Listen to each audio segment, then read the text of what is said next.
At 11:51 p.m., her phone lit up the way truth does, sharp, merciless. No hesitation, no explanation, just exile, delivered by text. She didn't cry. She didn't beg. She just opened her laptop and started clicking cancel. For years, she'd paid their bills, saved their house, funded their peace, with her silence. And now, that silence had a cost. By 12:03 a.m., their world started flickering in the dark. And for the first time in her life, she wasn't the one cleaning up the mess. They thought they erased her, but all they did was free her. This isn't revenge. It's a refund. Subscribe for the stories that burn quietly but leave scars forever. The rain hadn't stopped since sunset, a soft hiss against the city that sounded almost like static. James sat on the edge of his couch, staring at the blue light pulsing from his phone. His mother's name glowed for a second, then faded. One unread message. He knew what it said before he opened it. He always did. This time, though, the words felt final. No warmth, no hesitation. Just a verdict wrapped in politeness. We've agreed. You're no longer part of the family. He read it twice, not because he didn't understand, but because his mind needed proof of what his heart already knew. A second bubble appeared. His sister Sophie had reacted with the heart emoji, the kind of heart that meant nothing, the kind that could bleed and smile at the same time. He didn't throw the phone, he didn't cry. He stood up, walked to his desk, and opened his laptop. The login screen reflected back a calm, expressionless face. His fingers moved automatically.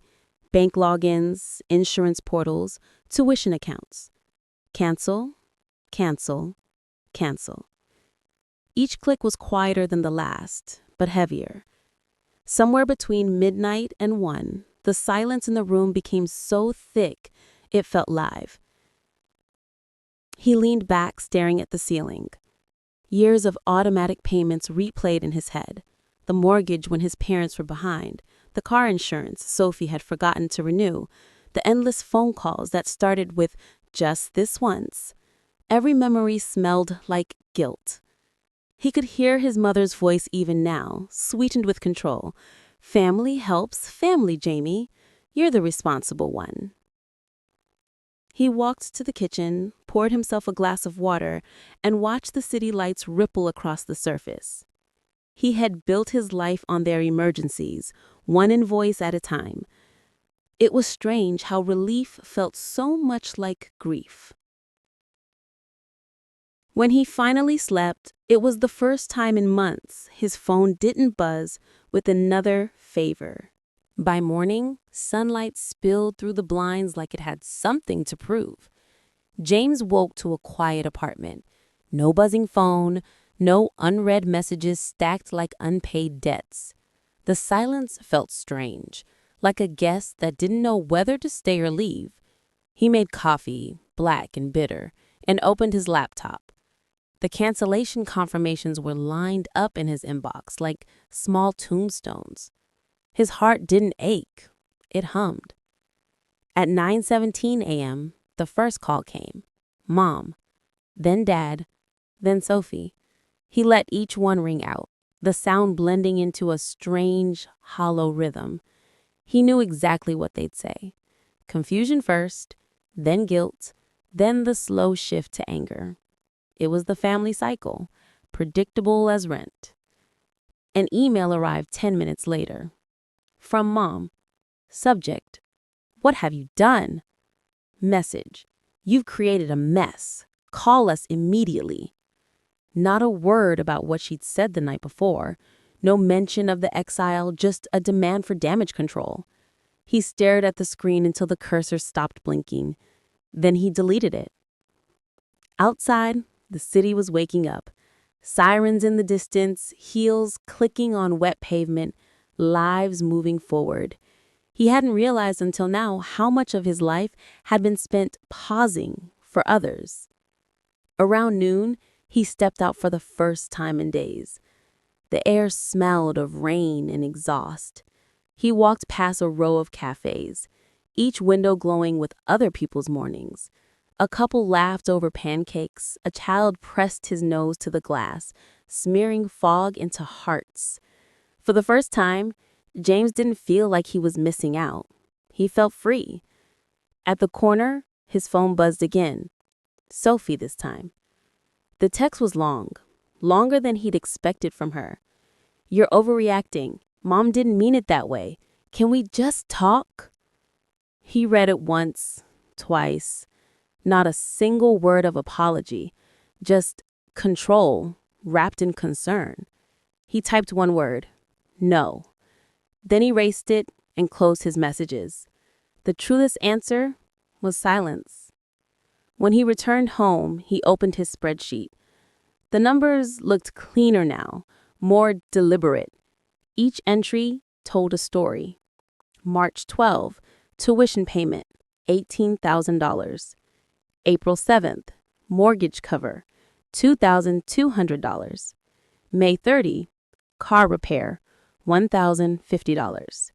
He realized he had been documenting his own slow erasure. He scrolled to the bottom and typed a new line. October 14th, family separation. Cost, freedom. The cursor blinked, waiting for him to add a figure. He didn't. Some things were priceless only because they'd cost too much already. That night when the rain returned, it sounded different. Not like static, more like applause. By the third day, the messages had stopped pretending to be polite. The first one came from his father, short and sharp. "You've gone too far. Your mother's beside herself." Then another, longer this time. "We didn't mean what we said. You know how she gets when she's upset. Just fix whatever you did." Fix. The word stung more than any insult. It was the story of his life. Fix the bills. Fix the arguments. Fix the consequences of other people's choices. He sat at his desk and stared at the spreadsheet again. It was almost poetic how neatly the numbers told the truth. A lifetime of rescue missions disguised as love. That night, he got home late from work. The office had been quieter than usual. Maybe he'd been quieter than usual. His colleague Lisa had asked if everything was okay. He'd smiled, lied, said he was just tired. Now, under the thin yellow light of his apartment, the exhaustion settled in. Not the kind that sleep could cure, the kind that came from years of being needed for the wrong reasons. He picked up his phone, opened a new message to Sophie, and typed, "You always called me the strong one. Maybe you were right. Strength isn't about how much you carry. It's about knowing when to drop it." He stared at it, then deleted it before sending. When he woke up, there were 3 voicemails waiting. He didn't listen. Instead, he brewed coffee, got dressed, and went out. At the bank, the clerk smiled professionally when he asked to close a joint account. "Are you sure, Mr. Holloway? This account has been active for 12 years. He nodded. Exactly. She typed a few things, stamped a form, and handed him a receipt. It was the cleanest break he'd ever made. On the way home, his phone buzzed again. He turned it face down on the seat. The city lights smeared across the windshield like streaks of gold. He thought about the first time his mother had called him her guardian angel. He'd been 26, terrified, still figuring out rent, but he'd wired them $5,000 without hesitation. Her voice had cracked with relief that day. "You saved us, Jamie." He used to think that sentence meant love. Now he knew it meant ownership. When he got home, he poured himself a drink, sat on the floor, and opened the spreadsheet again. He added a new tab, titled, "What I Owe Myself." The first entry, Time. Everything I gave away. For the first time in his life, the balance sheet felt alive. He closed the laptop and stared into the dark window, his reflection faint against the city outside. He whispered to it like a promise. I'm not fixing anyone else ever again. Outside, thunder rolled, deep and low, like the city itself was listening. By the end of the week, the storm had moved from the sky into their house. James didn't have to hear it to know. He could imagine it. His mother pacing the kitchen, her voice rising with every unanswered call. His father sitting silent in the living room, pretending to read the paper, hoping someone else would fix the air that had gone heavy. Sophie checking her phone every 5 minutes, waiting for the magic text that would make everything normal again. Normal had been built on him, and now, without him, everything tilted. Saturday morning, an email came from the utility company, addressed to him but CC'd to his parents. Automatic payment failed. Account past due. He smiled, not out of spite, but clarity. Every click he'd made that night was now echoing through their walls. At noon, his phone buzzed again. Sophie's voice came through in a voicemail this time, shaky, almost desperate. Mom's freaking out, James. The power company called. The mortgage is late. The car insurance. I don't even know how to fix this. Can you please just talk to her? You can yell later. Just talk to her. He deleted it halfway through. In the afternoon, he walked to the park, a small stretch of green wedged between glass towers.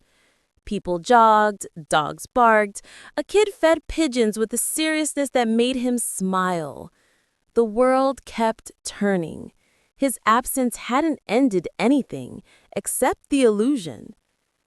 Back at his apartment, the air smelled of coffee and rain. He poured another cup and stood by the window. The city pulsed, lights flickering on one by one, steady and self-sufficient. For years, his family had been his gravity, pulling him back no matter how far he tried to drift. Now, for the first time, he felt weightless. That night, a new message arrived, this one from his mother. We need to talk about what you've done. You're tearing this family apart. He read it twice, his jaw tightening. The same tone she'd used his whole life. Not guilt, not sadness, but control. Even now, she wasn't asking why. She was demanding fix it.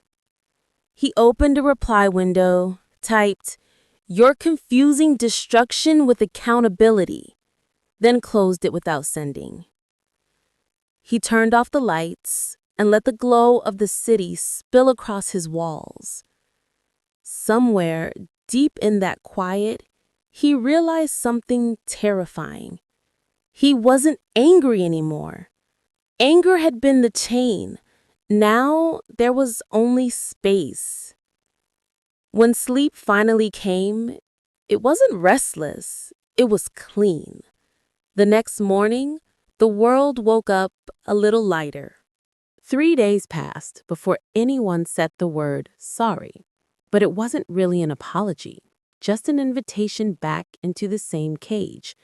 The message came from Sophie again, this time shorter, almost careful. We've been talking. Mom feels awful. She didn't mean what she said.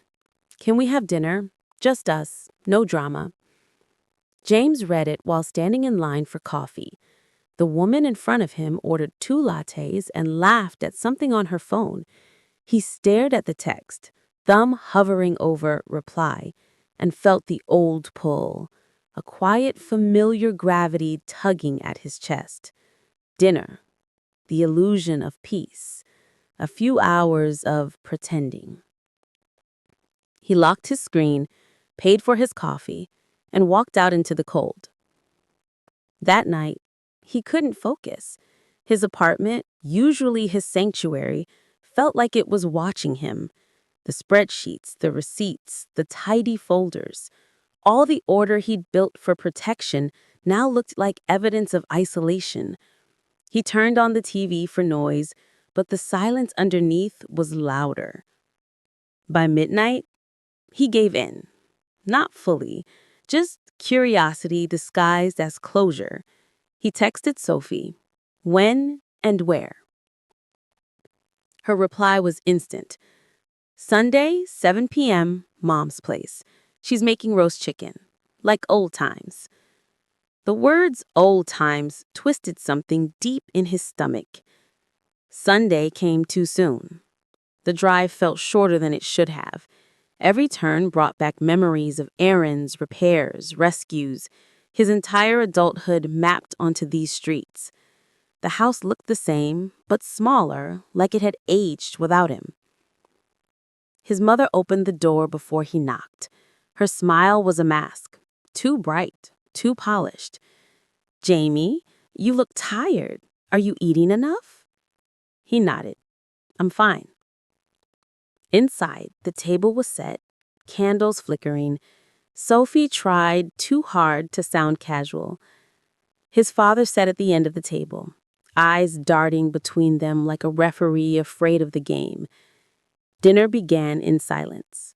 Knives clinked, glasses chimed. The air was thick with unspoken things. Finally, his mother sighed. "You've made your point. You've punished us enough, but families don't give up on each other." James put down his fork. "Families don't exile each other over text." She blinked. "You know I didn't mean it that way." "Yes, you did. You just didn't expect me to believe you." Sophie jumped in. "James, please, can we not do this? Just move forward." He looked at her, really looked, and saw the panic behind her smile, the same panic that used to make him cave. But something that shifted. He wasn't afraid of their silence anymore. He reached into his coat pocket and pulled out a folded paper, his spreadsheet, printed, annotated, years of transactions turned into truth. He placed it on the table between the candles. "You want to move forward? Start by acknowledging where we've been."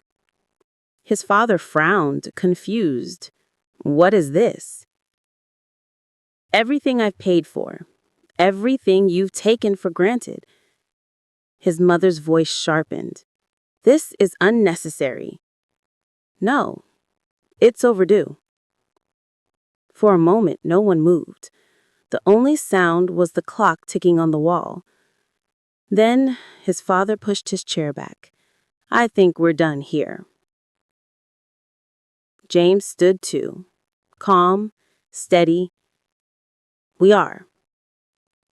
He left the papers on the table and walked out before anyone could stop him. Outside, the air was cold enough to bite. He inhaled deeply and felt something unclench inside him.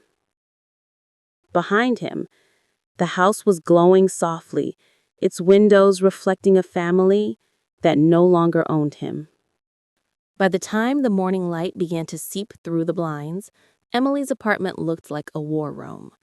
Coffee cups lined the desk, half empty and forgotten, the glow of the screen painting her face in cold blue. She'd barely slept, but there was no exhaustion, only purpose. The spreadsheet was now 42 rows long, each one a piece of history reclaimed. Her phone buzzed again. Unknown number. She let it ring out. Seconds later, another text appeared. "This isn't how families handle things. Call your mother."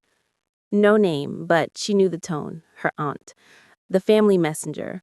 Always polite, always neutral, like Switzerland with better gossip.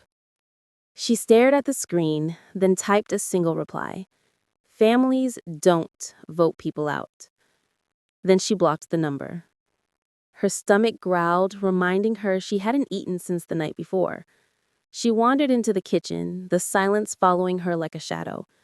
She toasted bread, poured black coffee, and stared at the steam curling upward, wondering how long it would take before they showed up at her door. It didn't take long. At 10:12 a.m., there was a knock. Sharp, insistent, familiar. She didn't move. The second round came faster, angry this time. Then came her mother's voice, muffled but distinct. "Emily, open this door right now." She took a deep breath and walked to the door, but didn't unlock it. "I got your message," she said calmly, loud enough to be heard. "Don't be dramatic," her mother shot back. "You know I didn't mean it like that. You said I wasn't part of the family. That was a misunderstanding." Emily let out a soft laugh. "You typed it, you sent it, Kayla liked it." A pause. Then the tone shifted, the same tone her mother used when talking to customer service representatives. "We need to talk about what you did last night." "What I did?" "You shut off our utilities, Emily. The mortgage payment didn't go through. The internet's down. You've caused chaos." "I corrected chaos," she said quietly. "You're punishing us." "No, I'm unsubscribing." Silence. Then her mother's voice softened, almost pleading. "You don't mean that. After everything we've done for you?" Emily smiled sadly. "You mean the emotional debt? I've paid that in full too." The voice outside cracked. "You're being cruel." "I learned from the best." She waited. The footsteps faded, then silence. But it wasn't peace. It was the quiet before the next move. She knew them too well. By noon, her father's number flashed on her screen. She almost didn't answer, but curiosity won. "Dad?" He sighed heavily. "I don't know what's gotten into your mother. You know how she gets when she's upset." "She sent a group message, Dad." "I know. It was wrong, but cutting off the bills, that's extreme." "Extreme is funding a house I don't live in, a car I don't drive, a lifestyle that forgets my name the minute I stop paying for it." There was a pause. Then quietly, "You sound just like her." She froze. "Maybe that's the problem." He didn't respond. She could hear the faint hum of the TV in the background, her mother's voice somewhere off to the side. "Dad?" She said softly, "You could stop enabling her. You could stop pretending peace means silence." He exhaled. "I can't, Emily. You know that." "Yeah," she said, the ache in her chest heavier than before. "I do." She hung up before he could say anything else. The apartment felt too quiet again, but it wasn't heavy. It was hers. She turned back to the screen, scrolled through the spreadsheet one last time, then opened a new document. Title: Inheritance of Silence. And then she began to write. Not for them, not for apology, but to finally tell her version of the story. 3 days passed before Emily heard from them again. The first two were blissful. Quiet mornings, long walks through the city, a kind of peace she hadn't realized she'd been starving for. She answered no calls, replied to no messages. Her world had shrunk, but in the best way possible. No noise, no guilt, no drama. But peace never lasted long with her family. On the third morning, as she was pouring coffee, an email came through from an unfamiliar address. The subject line read, "Urgent legal notice." Her stomach dropped. She opened it, expecting threats or demands, but what she found was almost laughable. A poorly written letter claiming she had sabotaged family property and caused emotional distress. The signature, her mother's, typed in bold at the bottom, like a queen signing a decree.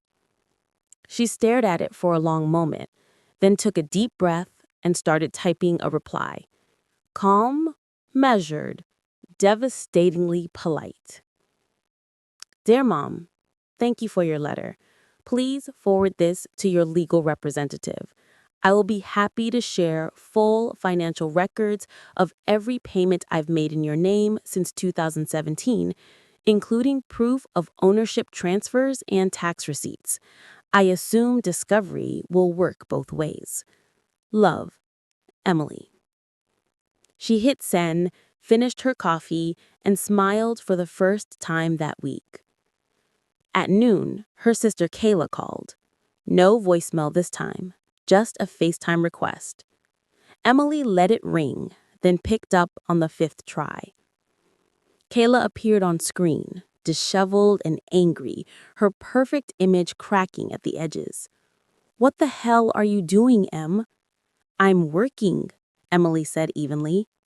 Mom's losing it. Dad's furious. They said you're threatening legal action. I replied to an email. Ugh, Kayla groaned, exasperated. Why are you acting like this? You're not the victim here. I'm not? Emily tilted her head. You cut everyone off. You're holding us hostage with your money. That's rich. I was the hostage for years. I just found the key. Kayla's eyes flared. You think this makes you better than us? You think you're so righteous because you can pay bills? No, Emily said. I think I finally realized paying bills doesn't buy love. For a moment, neither spoke. Then Kayla leaned closer, lowering her voice. You're making a mistake. You'll regret this when they're gone. Emily's voice didn't waver. Maybe, but at least when that day comes, I'll know I didn't spend my life earning a seat at a table where I was never wanted. Kayla stared at her, eyes cold. You've changed. I've evolved. The call ended. Later that night, Emily sat at her desk again, not to cancel payments this time, but to make one. A donation to a women's shelter in her city, the same amount as her parents' mortgage payment. When she clicked confirm, something inside her shifted.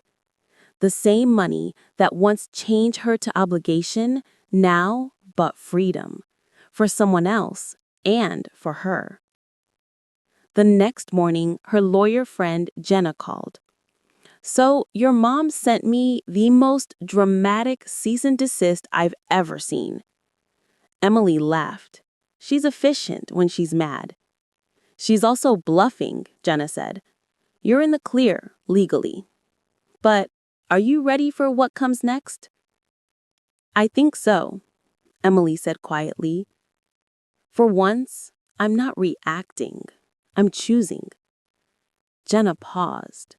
Then it's about time. That night, as the city lights blinked beyond her window, Emily closed her laptop and looked around her apartment. It still felt like a bunker, but not one built out of fear anymore. It was sanctuary. She didn't know what her mother's next move would be. Maybe public humiliation, maybe guilt, maybe silence. But for the first time in her life, Emily wasn't scared of any of it. Because when you stop financing your own pain, you finally start to live debt-free. By the following weekend, the smear campaign had begun. It started small, quiet whispers through family group chats, carefully curated concerned messages that always began with, "We're praying for Emily." Within a day, it spread beyond the family. Her mother was a master of public victimhood.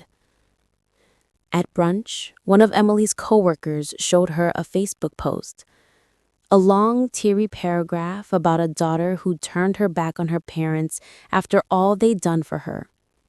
The comments were a storm of sympathy. You raised her right, dear. She'll come around.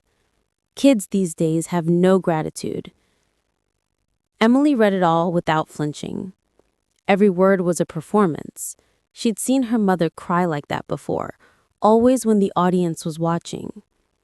By Monday, her phone was full of distant relatives she hadn't spoken to in years. Messages like, "Honey, your mom is heartbroken. You should talk to her. Family is everything. Don't throw yours away over money. You've always been so responsible, Emily. This isn't you." She ignored them all until one message came from someone unexpected, her cousin Mia. "I know what's happening. You're not crazy." Emily stared at the words for a long moment, then typed back, "You believe me?" Mia's reply came fast. "I lived it. When my dad died, Aunt Linda promised to help Mom with the house. Instead, she took control of the inheritance and froze the account, said it was for our own good." Emily felt her stomach twist. "You never told me. Who would believe me?" That night, they talked for hours. Mia told stories, ones Emily had never heard of manipulation, guilt, control disguised as care. By the time they hung up, the puzzle had come together. The truth wasn't just about money, it was about power. The next morning, Emily called Jenna. "I'm done hiding," she said.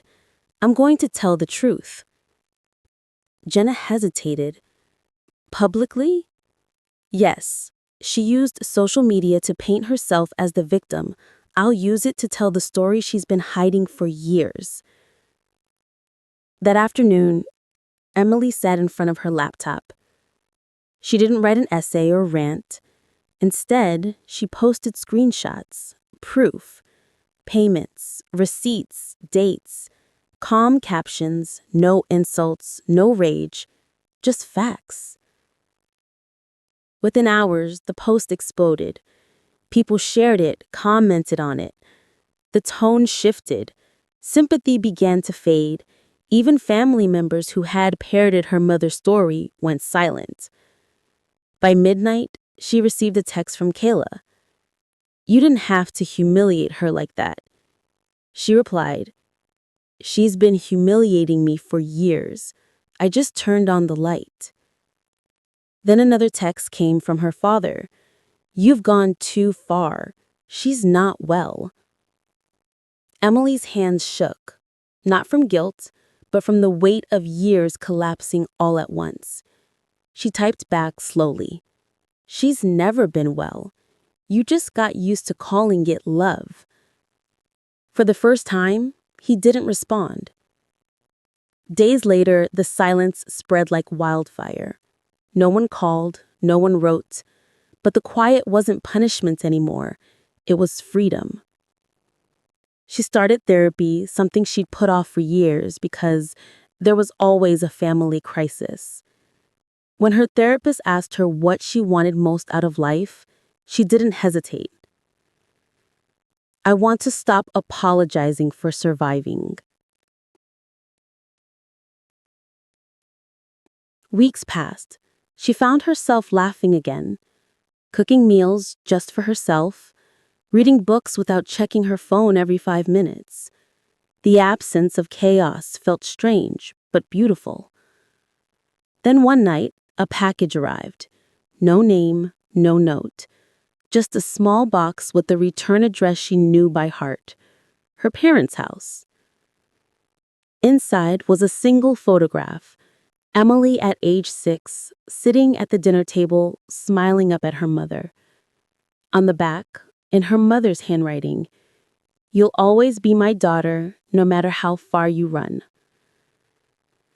Emily sat with it for a long time. Then she placed it gently back in the box and set it on the shelf, not as a wound, but as evidence. Not everything that breaks you has to be thrown away. Some things just need to be put in the right place. It happened on a Sunday. Fitting, really. The day her family had always reserved for forgiveness, as long as forgiveness came with submission. Emily was folding laundry when the knock came. It wasn't sharp like before. It was soft, deliberate, familiar. She knew before she even opened the door. Her mother stood there, smaller somehow, wrapped in a coat too heavy for the mild weather. Her face carried that fragile mixture of pride and desperation that always preceded manipulation. "Can I come in?" her mother asked. Emily hesitated. "I don't think that's a good idea." Her mother's lips trembled. "Please, just 5 minutes." Against her better judgment, Emily stepped aside. Her mother walked in slowly, eyes scanning the apartment like she was looking for something to criticize. The neatness seemed to unsettle her. No clutter, no chaos to weaponize. "You've made quite a life for yourself," she said, forcing a smile. "I have," Emily replied. Her mother sat down on the couch, clutching her purse like it might protect her. "I didn't come to fight." "Then why are you here?" "I've been thinking," she began softly, "about everything that's happened, about how things got so out of hand." Emily folded her arms. "You mean when you disowned me in a group chat?" "That was wrong. I was angry. You were cruel." Emily let out a slow breath. "You don't get to redefine cruelty just because it makes you uncomfortable." Her mother's voice cracked. "Do you know what it's like to lose your child?" Emily met her eyes. "Do you know what it's like to be lost by your mother when she's standing right next to you?" Silence. For a moment, the room felt like a courtroom again, but this time, Emily wasn't the defendant. "I never meant to hurt you," her mother whispered. "Everything I did was for the family." "That's the problem. You never realized I was part of that family too." Her mother's eyes filled with tears. She reached into her purse and pulled out an envelope. "Your father wanted me to give this to you. It's what we owe you, for the bills, the tuition, everything." Emily didn't touch it. "You think money fixes this? It's what you wanted, isn't it? To be repaid?" "No," Emily said quietly. "I wanted honesty. I wanted someone to admit that love shouldn't come with an invoice." Her mother's tears spilled over. "I don't know how to do this, Emily. I don't know how to be the person you need me to be." "Then stop trying to be my mother," Emily said softly. "Start trying to be yours." Her mother stared at her, and for the first time, Emily saw something real in her eyes. Not guilt, not anger, just exhaustion. The kind that comes from running the same emotional marathon for decades and realizing the finish line was an illusion. She nodded slowly, set the envelope on the table, and stood. "You've grown cold," she said, but her tone wasn't cruel. It was bewildered. Emily gave a faint smile. "No, Mom, I just stopped mistaking warmth for fire."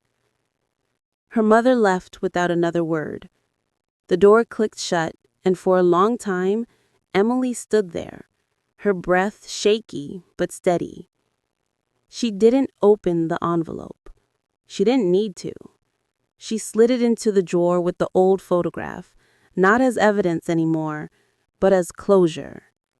That night, she sat by the window, watching the city lights flicker like quiet applause. For the first time in years, she didn't feel the need to check her phone. No anxiety about unread messages, no dread about what crisis might arrive next. Just peace. The kind of peace that doesn't come from silence, but from being finally, fully heard. And somewhere deep inside her, beneath the scars and the spreadsheets, something new began to root. Not revenge, not regret, but release. 5 years later. The world had moved on, and so had Emily. Her life was quieter now, steadier. She had moved to Portland, traded city sirens for rain and coffee shops. The walls of her apartment were lined with plants and framed art, not obligations. She freelanced from home, taught financial literacy workshops for women, and had built a small but loyal community who knew her not as the dependable daughter, but simply as Emily. On an ordinary Thursday afternoon, she received an email from an old neighbor. The subject line read, "Your mother." Her breath caught. She hadn't heard that name spoken aloud in years, not since she'd changed her number and stopped visiting the old neighborhood. The message was brief. "Your father passed away last week. There's a service this Sunday. Thought you should know." Emily sat still for a long time. Her first reaction wasn't grief, it was confusion. Then came a dull ache, not because she missed him, but because she'd never really known how to. That Sunday, she went. Not for them, not for appearances, but because closures sometimes needed witnesses. The church smelled of lilies and dust. Familiar faces turned as she entered, eyes widening in whispers that rippled down the pews. Her mother was at the front, dressed in black, hands folded neatly in her lap. She looked older, smaller, quieter. When the service ended, Emily stayed seated while people filed out. Her mother noticed her only when the room was nearly empty. Their eyes met. No shock, no drama, just recognition. Two women who'd lived through the same storm, but built different shelters afterward. Her mother approached slowly, each step deliberate. "You came." Emily nodded. He deserved to be remembered. Her mother's lips trembled. "He talked about you, more than you think." "I believe that," Emily said softly. They stood there for a moment, silence thick, but not sharp this time. Then her mother reached into her purse, pulled out something small and held it out. A key. "It's to the house. I can't live there anymore. Too many ghosts." Emily didn't take it. "Mom." Her mother looked down. "I don't know if I can forgive you. I just didn't want to leave this world without giving you back what I took." Emily's throat tightened. "You didn't just take money. You took years." "I know, and I don't have years left to give back. But maybe you can take what's left and make it something better." For the first time, Emily saw something new in her. Not control, not manipulation, just remorse. It didn't erase the past, but it softened the edges. She gently closed her mother's fingers over the key. "Keep it," she said. "You need somewhere to rest." "I already found mine." Her mother's tears came quietly this time. She nodded, almost in gratitude. "You really did become the strong one." "No," Emily said. "I just stopped being afraid of being alone."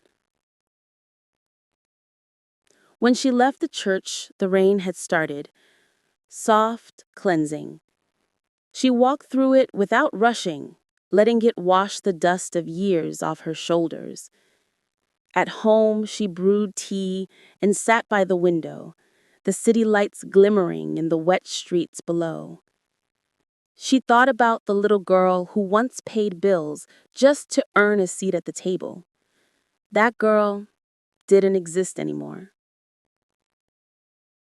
Her laptop hummed to life. A new file blinked open. Inheritance of Silence, Final Chapter. And she began to write again, not out of pain this time, but out of peace. Her story wasn't about revenge anymore. It was about reclamation, about learning that family doesn't end with blood. Sometimes it begins when you stop bleeding for it. As the clock ticked past midnight, Emily smiled. The silence that once felt heavy now sounded like freedom. And for the first time in her life, she didn't owe anyone an explanation. Perfect. Here's your final ending with the emotional cinematic closure and the YouTube outro line for your Intiqara Stories channel. Written naturally in English so US viewers feel it, but ending with your channel's signature call to action. As the screen fades to black, Emily's voice echoes softly over the hum of city rain. Sometimes letting go isn't cruelty. It's the most loving thing you can do for yourself. Her window glows in the dark, a single light, steady and warm. The world outside keeps moving, but she's finally still. No more apologies, no more debt, just peace. Then the faintest smile. The silence that once broke her now belongs to her. Fade out. She didn't lose her family. She found herself. If this story touched your heart, don't forget, like, comment, and subscribe for more emotional revenge and redemption tales only on Intiqara Stories.